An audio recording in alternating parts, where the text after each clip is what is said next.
My name is Alex Dawe, creator of Zener, and you are watching Catch the Craze. What's up, crazies? Kickstarter fans, indie comic fans, I got something for you. I have indie creators in the blue room. They're ready to talk to you about their Kickstarters. They either launched it or gonna launch. So if you really love indie comics and you want to support the little guy and see them win, well, here's an opportunity to prove it. Put your money where your mouth is. Check this out. I'm done talking. Now it's time for the indies. Let's start it up. Start it up, y'all. Start it up, y'all. Start it up, start it up, start it up, y'all. All right, Georgie, what do we have on today?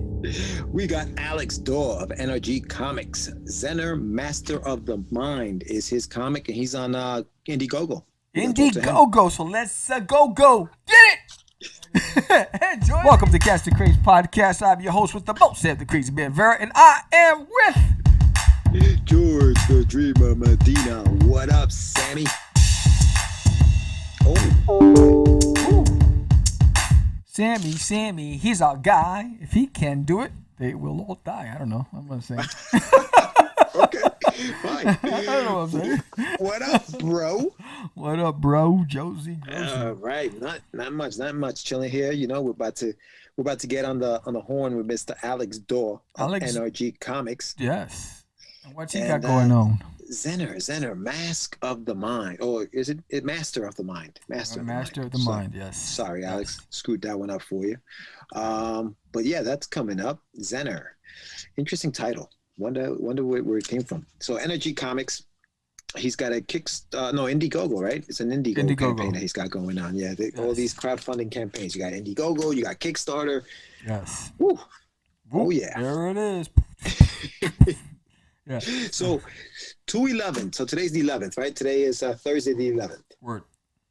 In 3 days, our Kickstarter ends, and it's a wrap. 2 days, right? 2 days. It's the 11th, 12th, 13th. Yeah. So you have 2 days to get on there. Check out the hoodies. We got the hoodies on. So 2 more days till our Kickstarter successfully funded, thanks to you guys, and that's nice, dude. Yeah, it is. It's very fancy. It's very. It's nice and soft on the inside. Keeps you warm. Yes. Keeps you warm. So if you guys pledged, you still have a chance. This is the hoodie that's on this Kickstarter. We have a couple of days left, and this is ultra, and it's really nice. I mean, it fits me nice. I put it on, and I felt very like manly and. That felt pretty manly. All right. There you go. It's funny because we had that conversation about the quality of the material from different manufacturers, and Teespring, I hate their quality. The sleeves are too short. Like this is a large and it fits me perfectly. The Teespring hoodie sucks. The cut's too wide on the shoulders. Damn, son. It's thick Savage. here. It's horrible.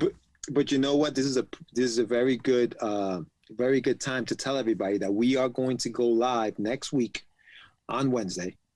Yep. We're going to be live on the 17th, so mark your calendars. February 17th, we're going live. We're going to be talking about the Kickstarter, what's coming up, what's coming up in the future, and we were having that discussion about the quality of the shirt, and we actually wanted a little feedback from you guys, so get ready for that. We definitely want to hear the feedback. Yes. What do you look for when you're purchasing apparel from an independent company? Fit, size, material, what is it? So yeah, that's good. So next week we'll go live. We'll talk a little bit more about that. Yep. And we want to know. I want to know what you're thinking. That button is dangerous. There is something you can't hide. I can't wait until I go back into that studio, bro. I cannot wait. I'm gonna be like a kid in a candy store, dude. Like with all those. I mean, I'm sure that the buttons are gonna be kept away from it because I'm just gonna be like. Yes. But yeah. So anyway, so back to our guest today, Alex Dawe. So how did you? Alex Dawe hit me up on Instagram, and it's crazy. We were having this conversation. I remember when we returned back to podcasting after the long hiatus, we were looking for guests. now I can't keep up with the flood of requests. So we do these impromptu shows to get them exposure because they're in the middle of campaigns and all that other stuff. But we're booked all the way through April, and it's a great problem to have. But yeah, he hit me up on IG, and then I was like, "Yo, let's do this. Let's get you on." That's all it takes. That's all it takes. And, we have. I mean, we're so backed up. It's crazy. I mean, the word's gotten out, and people were, flocking to the Craze, which is awesome. No, that's awesome, man. That's what we want. We wanna promote you. We wanna let everybody know what you're doing. And these are those type of shows, because this isn't even this is like an impromptu joint. It's not even. It's out of the scheduled programming. I mean, the amount of shows this week, we'll have 1, 2, 3. Wait, 1, 2, 3, 4 guests this week, which is why I moved What's in the Box and the Crazy Nintendo List next week, because the amount of guests that'll be on this week on Catch the Craze. Yeah, just yesterday, if you subscribe to the channel, which you should subscribe to the channel, Jason Lennox was on the show yesterday talking about his Kickstarter, Lords of the Cosmos. And then today is Alex Dawe, NRG Comics. We're going to have JD on Saturday. And Friday, obviously, tomorrow is going to be, Kevin Watertelli is on the show. So that's tomorrow. That's the regularly scheduled show. And then, and then you're going to be live on Sunday? Are you going to be live on Sunday and Saturday? What are you doing? Yeah, Saturday is our last day for the Kickstarter, so I'm going to be live drawing to try to get some pledges on Saturday while I'm drawing live. So you can join me on Twitch and YouTube and Facebook and Instagram. And I'll probably do the same thing on Sunday because, some big things are happening this week. So next week. So more to come. We have some big announcements next week. More to come. Big, huge news. Oh, yeah, it's going to be fun next week. Oh, yeah, you got to. Actually, that's going to be on the 17th, right? We got an announcement, that big announcement that. Muchos. Ooh, yeah, exciting. Exclusive. So listen, if you're a fan of Catch the Craze, if you're a fan of the Crazies, if you're a fan of the product that we're putting out there, we got more stuff coming out in the next few weeks. Yes. Very exciting. Oh man, I don't want to give anything away, so I'm going to stop talking because I'm going to start saying things I shouldn't be saying. But remember the underground rap song, "Run, poof, Matt Styles are coming, run, poof, Matt Styles are coming." So that's what. Yeah, who was that? Who forget. That? It was an underground rap group. They played on The Box. Remember The Box? Yeah, oh yeah, the video music box with Ralph McDaniels. Yes, Run, man. Oh, looking it up. Styles. This is our song. We should just do this. We just do a segment where Sam just finds music, find the song. Mad Style. Let me see if this is the song.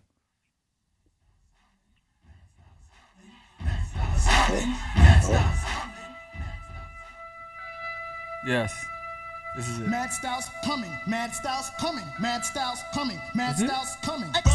Run for your life with a knife.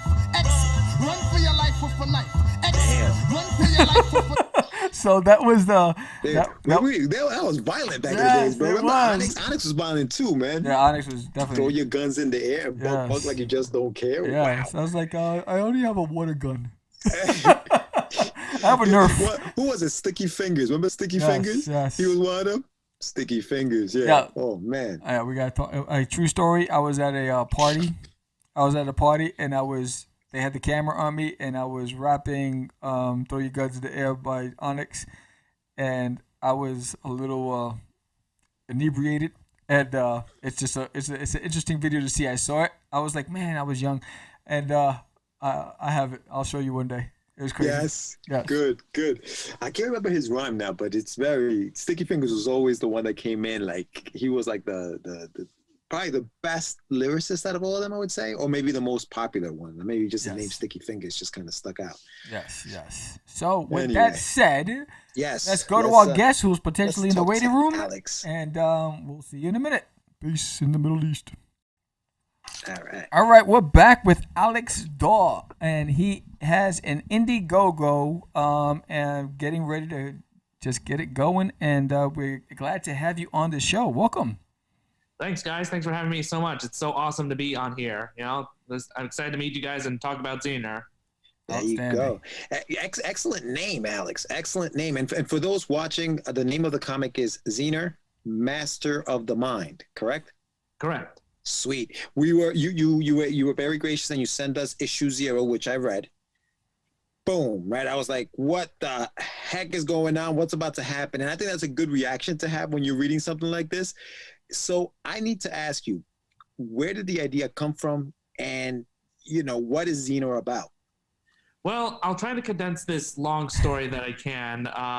So Zener started off as this character who I was trying to, back when I was first creating characters in college, I had a whole bunch of characters, and I was trying to do this little, I want to call it a challenge, where I was trying to combine Superman and Batman, And I mean, honestly, at the time, I was just trying to give like Batman, Superman's powers or something. And I could never get that to work. I could never get it to work. So I kept putting it back on the shelf, taking it off the shelf, rework on it. And eventually, I had this, one time I came up with this idea for this character who had not just all the basic psychic powers like telepathy and telekinesis, but he would have all the other minor ones that you only see in certain shows like Medium or Dowsing, or just all these other ones. And I wanted to create a character of that. So I decided to recycle that into this character. And I kept reworking it, kind of working with my editor on this. And then eventually it hit me. I think the best way to kind of do what I originally had planned was not to give Batman Superman's powers. You have to give Superman Batman's problems and his world. You have to give him that dark atmosphere. You have to have this very upbeat, moral, like, healer of a character, and you gotta have him go up against all this dark, for pardon the language, shit that Batman goes up, like the psychological trauma, the dark plots, the powerful people working behind the scenes. And that's really what Zener is. Zener is, if I can tell the story about it, stars Axel de Vera, and he has been born with immense psychic powers. Unfortunately, he's been through a lot of trauma at his age. He's been locked up in an asylum ever since an incident when he was younger.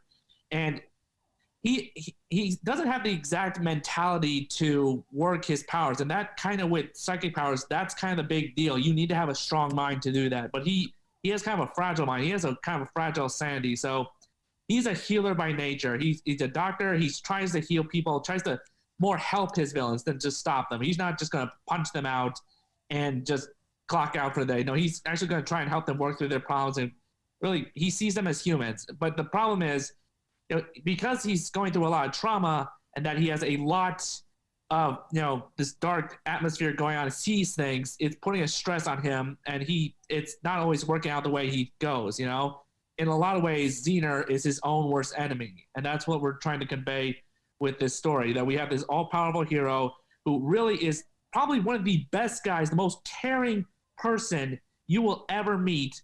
And yet his own mind is his worst enemy. And like, it may come back to bite him one day, and the way we're writing it probably will. Sweet, man. No, it sounds awesome. And I'm actually on your IndieGogo page right now. You have there's 27 days left of the Kickstarter, and actually by the time this airs, which is in a couple of days, you'll have 25. So anybody who's watching, definitely go into IndieGogo and check that out. Obviously, we'll put the link at the bottom of the page. But tell us a little bit about yourself, Alex. Tell us, where you grew up. How did you get into writing comics? Well, to answer your first question, I was born and raised right here in Des Moines, Iowa. That's where I currently am. And honestly, I got into writing comics. It's funny. Superheroes have always been something that's been an interest of me. That's the main thing I'm all about. When everyone has their own nerdy, geeky interest, I'm all about superheroes.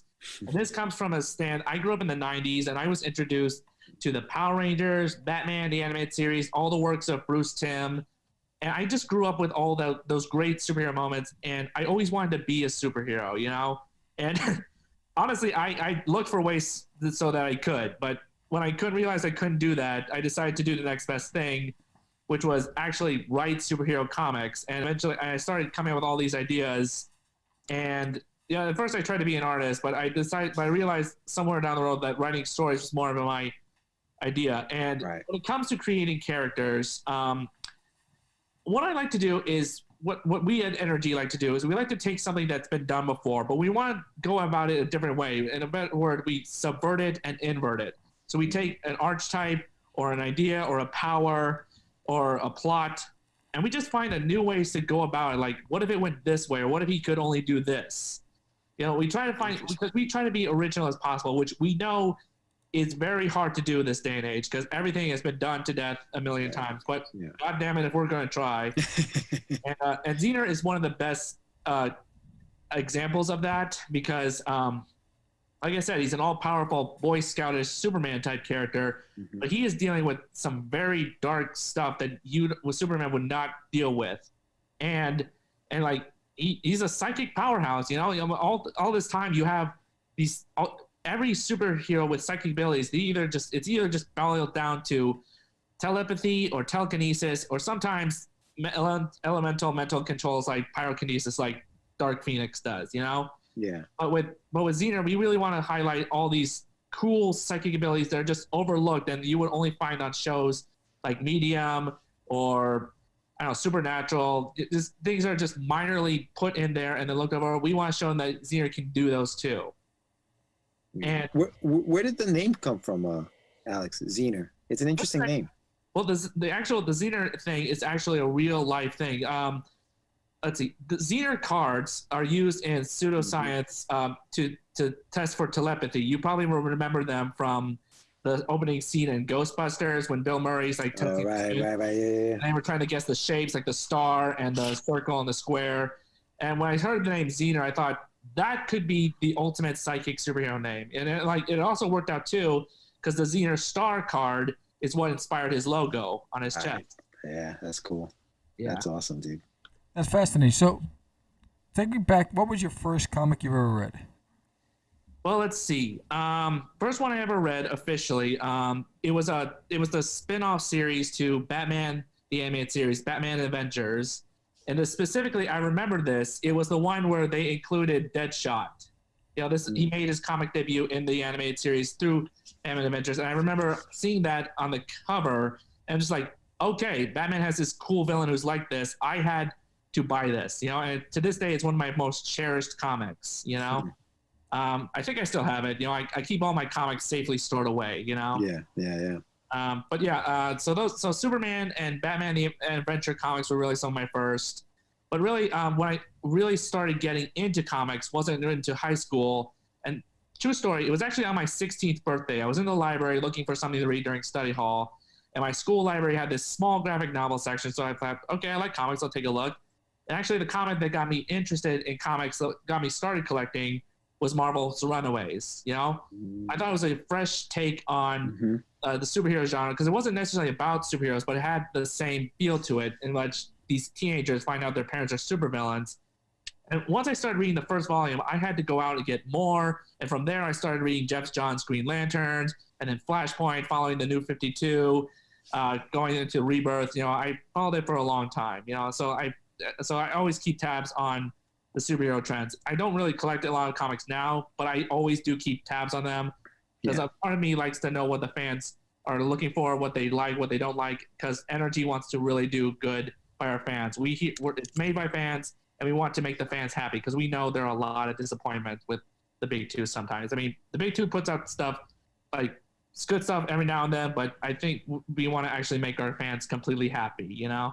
Right. No, so makes sense. You've mentioned some television shows and the comic books. Are there specific writers or creators that you follow, and why? Oh yes. The writer is easy to name. My favorite writer of all time is Jeff Johns. He's written for Justice League, most notably Green Lantern, Flash. He's the one who really got me into those characters. I mean, before him, I was just mostly a Batman guy, but then I started following them on the Green Lantern and Flash mythos, and how he just like revamped that, and not just by adding new stuff, but by taking some of the old stuff that had been done before and rehashing it for a new generation. I thought that was brilliant, and the man hooked me for the entire series. And if someone who can do that has my appreciation for their writing skill. And artists are a little different to name. I'm familiar with styles of art, but I'm terrible when it comes to putting the names with the faces with the art style.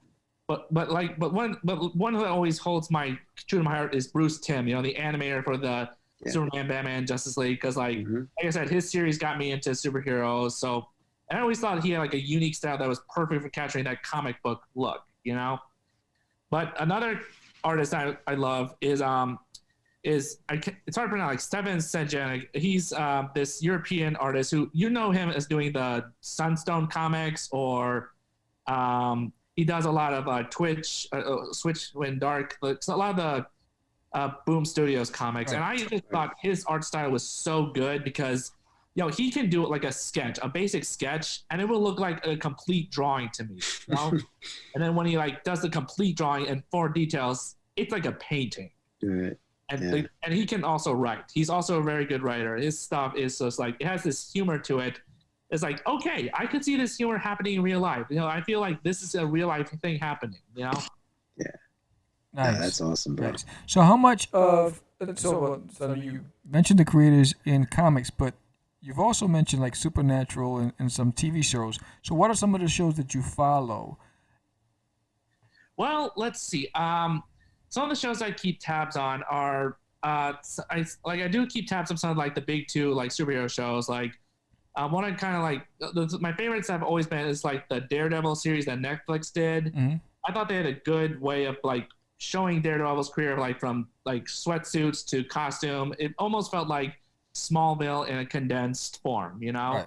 And I also loved how they did Kingpin, how they like turned him into like this more well-rounded character, instead of this just like this 2-dimensional villain. Like, I mean, he's more in depth in the comics, but I feel like in the Netflix series he was more well-rounded. Right. Pun intended. Right.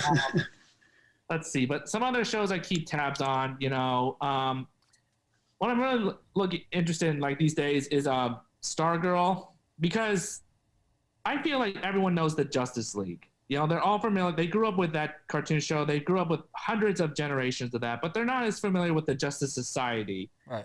So I'm purely keep tabs on that just so I know the fans can get the iteration of who came before the Justice League, Right. And to see like all these like characters, these unknown characters brought into like the spotlight, Dr. Midnight, Wildcat, Hourman, and they're villains, Icicle, Gambler, these, not a lot of people know about that. So to see them getting the spotlight treatment, it honestly feels good, Nice. So now let's take all of that and let's combine them.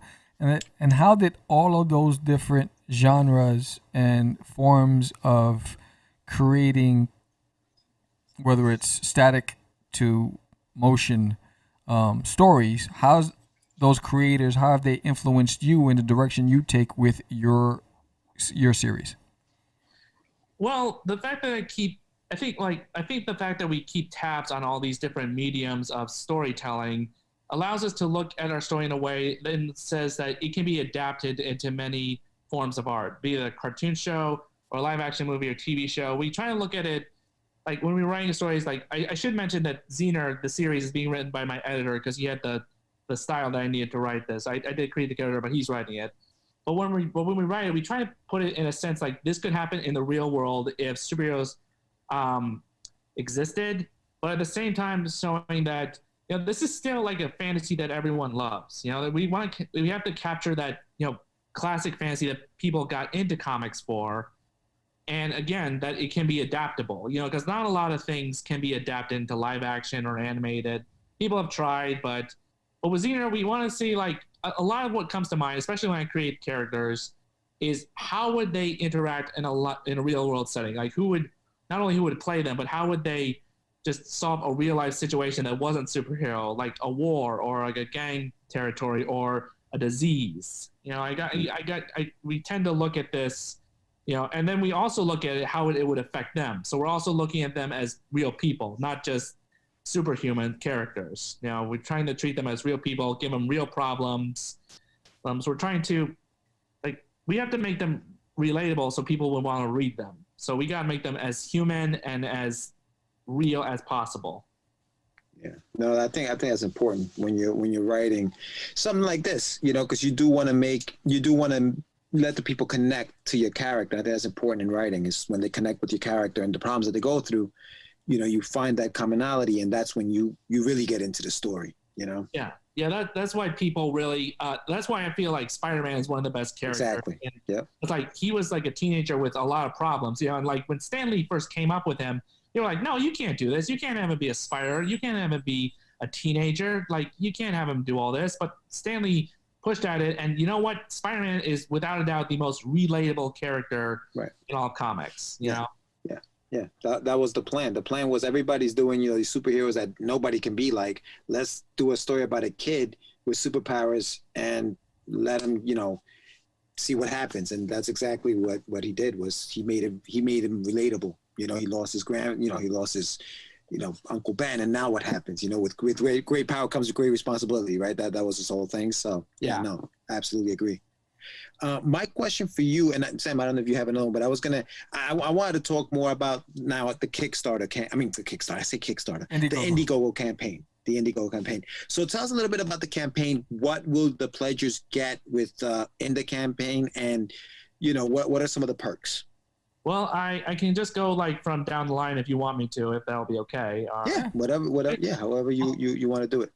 Well, first of all, they can just donate like $1 or something, and they will get noticed. But for $5, you will get your name in the book. So for that, you will actually get your name set in stone, in print, in the book when it ships out, and you will forever be immortalized as the person who helped bring Zener to life. There you go. For $10, you get your name in the book, and you also get a digital copy, which is great for those who like to read on the go but can't take their books with them. It's great for a modern age. You can pull up your phone or your laptop or your computer or whatever, pull up the file of Zener and just read it anytime you want to. Like, because we know a lot of people love the digital age. So this is a perfect tier for you. And then for $25, you can get both a digital, a thank you, and a print copy. So if you want to read on your phone, or if you're that kind of person who likes to have a physical copy in their hands, you like that classic collector's edition to keep on your shelf, or just to feel the paper, you want that, this is the tier for you, and we offer that. For $35, this is one of our good tiers. You will not only get a digital copy of Zener and a physical copy of Zener, but you will get a physical copy of Empress, our first book that we ever created, which tells the story of an evil industrialist who was chosen by Mother Nature to change her ways and become a guardian of nature, and one of the first superheroes of our universe. And this is one of our first books, and this will actually serve as a prelude to like a revamp that we're going to do of Empress. So it's a free book, and it's the same as of Empress. So you will not only get 2 series, like one digital, one physical copy, you'll get 2 physical copies of 2 different books. So that's a pretty good deal for $35. And then we have another $35 tier, and this is you can get a physical or digital copy of Zener. But here's the kicker. You can get one of those copies in an alternate cover, and it's going to feature the villain of the first volume of Zener, Nocturne, who is this evil, shadow-manipulating maniac who takes power from within the darkness of others and uses it against people, and it empowers him. And he is like this very twisted, very sadistic force of nature that Zener will be facing. He's the first villain Zener is ever going to face in this book before he puts on his costume. Gotcha. And then for $50, you will get the digital copy, a thank you, and a print copy. But for this, you will also get a digital black and white sketch of any character of your choosing done by our Zener artist, Juan. And this could be any character you want. It could be an original character that you've developed. It could be like a character you love in media, like an anime or a video game or a comic.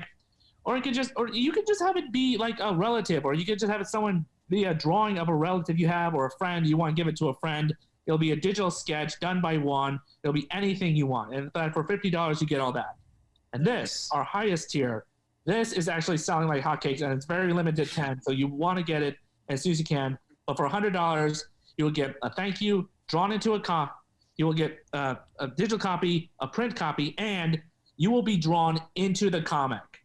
You will become part of Zener's story. You will be put into the world of Zener as he is moving forward from his origins to his time he puts on his costume. You will be a part of that. You will be immortalized in a comic. And this is a great tier for people who have always wanted to unleash their inner Stan Lee, do a little cameo acting, as it were, and be part of a superhero adventure and this will be a great reward that you can pull out with your friends, be it the digital copy or the print copy, and say, look, I am in this book. I am a part of this book. And, Nice. and those are rewards. And these are some great rewards that we're going. And like I said, the $100 one is actually the one that's going the most, but it is very limited to 10, and it's slowly going like hotcakes. So guys, you want to get this as soon as you can. There you go. So quick question for you on the 50, the digital sketch by Juan. So is this like, when you say digital sketch, you mean he draws it digitally, not on that piece of paper, he draws it digitally and then you get like a PDF version of it, or how does that work? Well, yeah, I mean, Juan, like he does like print or digital artwork, but like this will be like a digital sketch he does like he does with the comics, and this will be like a sketch that you get in like a PNG form or a JPEG form or a PDF form, whichever you want. And you can like put it as a background on your phone. You can like upload it to your social media or whatever you want. It's a digital sketch. So nice. Anything you want, any character, any person, he will do it. Perfect, man. Perfect. Now, I also read here on your campaign, Alex, that it will cover issues 1, 2, and 3. Yep. So this is basically your basic graphic novel format of origin story. So NRG, especially me, I believe that most stories can be told within 3 issues. You know, you got a beginning, middle, end. And this is the case for Zener, in which it tells his origins, like when he gets his powers, to being assigned, to when he first fights his first villain, to when he puts on his costume. And this will tell that whole story. So it collects the first 3 issues, first 3 format, and it will be within like a graphic novel format. Cool. So you're getting all 3 issues in one book when you pledge. Yep. Oh, nice. That's nice. So basically, it's a graphic novel, but we're kind of dividing it into little story parts. So no, that's great. I didn't realize that it was an actual graphic novel, so that's good to know. So you're basically getting, I mean, how many pages is each book, each chapter, like 22, 24, your regular size of a comic? We believe in like telling a story within at most 30 pages. So at most, it'll be 90 pages. Oh, nice. Nice. Yeah. So that's a pretty good book. You got like a real thick book. You have a story, beautiful art. It's a great deal, and it's a great story. You know, these guys can tell you that they loved it. Yeah. No, it's really good, dude. And I honestly, I'm looking at some of the sneak preview of issue 1, and for people go to IndieGogo and check out Zener, Master of the Mind. Just type it in the search, which is what I did. I just searched it and it came up. And this artwork, dude, like the coloring, I'm really digging this stuff, man. This is really, really good. So you have a team. You mentioned NRG. Is that like you got a whole team working on this thing? Talk a little bit about NRG. Well, NRG is our publishing company. We're independent publishing, and our goal is to create the next big superhero universe that will be loved by millions. To like, will one day say, "Hey, who's your favorite superhero?" Well, I like Empress. No, I like Zener, or like something like that. We want to create, and our goal with NRG is to create like just really get back to basics with comics, tell good stories that actually have good storytelling and good character development with amazing characters of powers and adventures and drama, and really just do it right by fans. Because, you know, we're not just comic book writers, we're comic book readers. We know what a good story is. We know what works and what doesn't, and we also have heard the cries of fans who say that they know what works, they know what doesn't, and we want to give them what they want, and that's our firm belief. And on the team for Zener for this one is I'm Alex Dawe. I am the creator of Zener. I'm also the founder of NRG. And then there is our editor, Webb Blanett, who is our editor in chief, and he's also the writer for Zener. And he will be developing the series because, again, he had the style that I needed for this specific character. Mm-hmm. And then the artist for the series is Juan, and he is from the Philippines. He's this really great guy. Really amazing artist. First found him on DeviantArt. You can find him here. That's his main site. And he has a beautiful style. And he is great at bringing characters to life. He has dynamic poses. He has great shading and coloring. And he's great on expressions. I mean, this guy is like a jack of trades when it comes to comic art. And he is this good now, but he is still developing. Like when we first found him, he was good. But now he is really great. It's funny you say that, Alex, because I can definitely see the growth in his artwork from issue 0 to even issue 1, right? Like he's definitely, you can see he's definitely gotten better and better with every book. I'm really excited about the fact that you have 3 issues in this book, man, because normally you get one or whatever, and then when is the next one coming? But I like the fact that you guys have all of these 3 things put together in one. Now the campaign is going through March, and I don't know. I mean, I haven't done an IndieGogo campaign in like forever. So what are some of the things that they can do you have, and I don't know, correct me if I'm wrong, school me on this one. I know Kickstarter has stretch goals when you reach your goal. Is there something similar to that in IndieGogo, or if you miss it, can you buy it from you after the fact? How are you guys working that?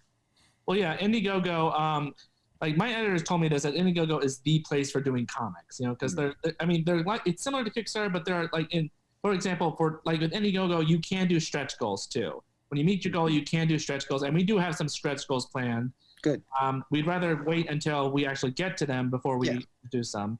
But the other thing with like IndieGogo that I don't think you can do with Kickstarter is after the goal has been met and people can still donate if they want. If they see this series and they want to get a copy of it, they can donate to the reward of their choice, and they will get an issue of it. They will help bring more of this to life, And that's a great thing with IndieGogo that I don't think you can do with Kickstarter. Right. I think once on Kickstarter, once you meet your goal, I mean, you can go further than that, but once the date ends, you can't donate anymore. Right. Which is the in-demand portion of IndieGogo, where they can still purchase that reward tier after the fact. Yeah. And I highly recommend IndieGogo for the in-demand feature, because if you have done a great job of campaigning your project and people all around the world want to get it, they will get it because they are donating to IndieGogo. Right. No, that's awesome, Alex. This is great. I really hope that you reach that goal, because I'm definitely gonna be pledging to it, and I definitely want to get a copy of this book. So, and everybody should do the same. You guys should check it out. Yes. Pledge. There are, like I said, it ends, I think, in March, right? March 9th or something, I believe, is the last day on this thing. Yep. So one other thing I'd like to mention. Yeah, go ahead. There is an option, there's a minimum of there's only a minimum.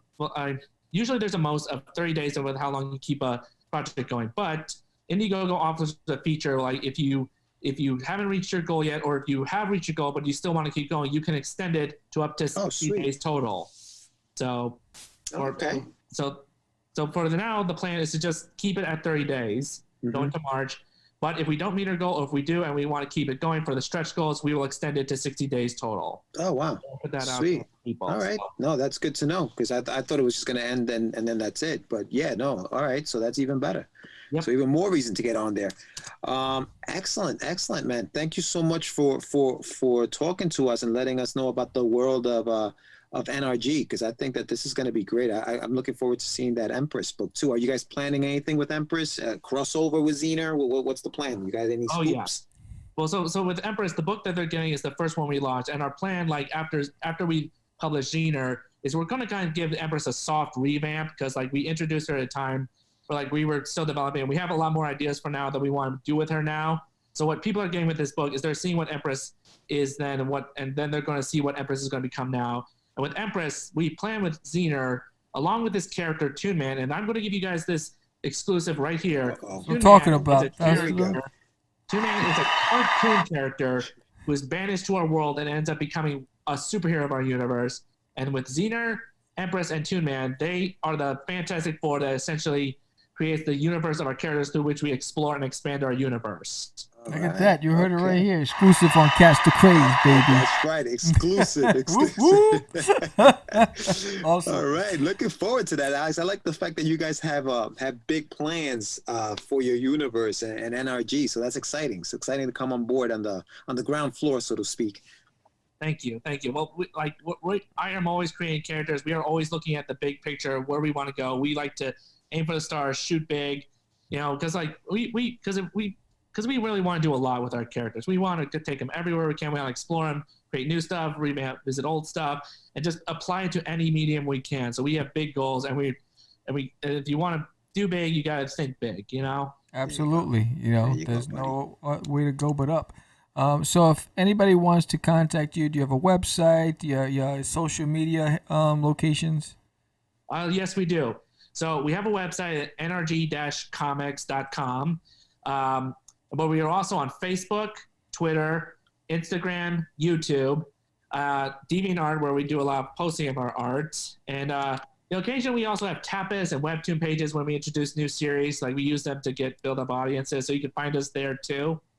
And just like of course the campaign is on IndieGogo, so you can find us there too. Odds are, if you're a creator, we will follow you back because we are a firm believer in supporting indie creators, because that's how we all grow and develop and succeed in this business. Mm-hmm. Absolutely. It takes a village. It takes a village. I say it all the time. That is fantastic. I thank you for even reaching out to us. I wish you much success on your IndieGogo. You have supporters from the House of Craze, and we wish you all the best. Thank you. Thank you so much for having me. This has been a blast. I really enjoyed talking to you guys. I hope I can do it again sometime. Absolutely, dude. You're coming back. You're definitely coming back. So thank you, though. Thank you so much. Mi casa, su casa. It's just it's not. Crazy. Acquiesce. No, I was talking about my friend Acquiesce. I met him. Say my name, right? This is what you were thinking? Oh, he described me. He said, I'm the what? Catch the Craze. You're listening to Catch the Craze. You're listening to Catch the Craze. You are listening to Catch the Craze on Catch the Craze. You're listening to Catch the Craze.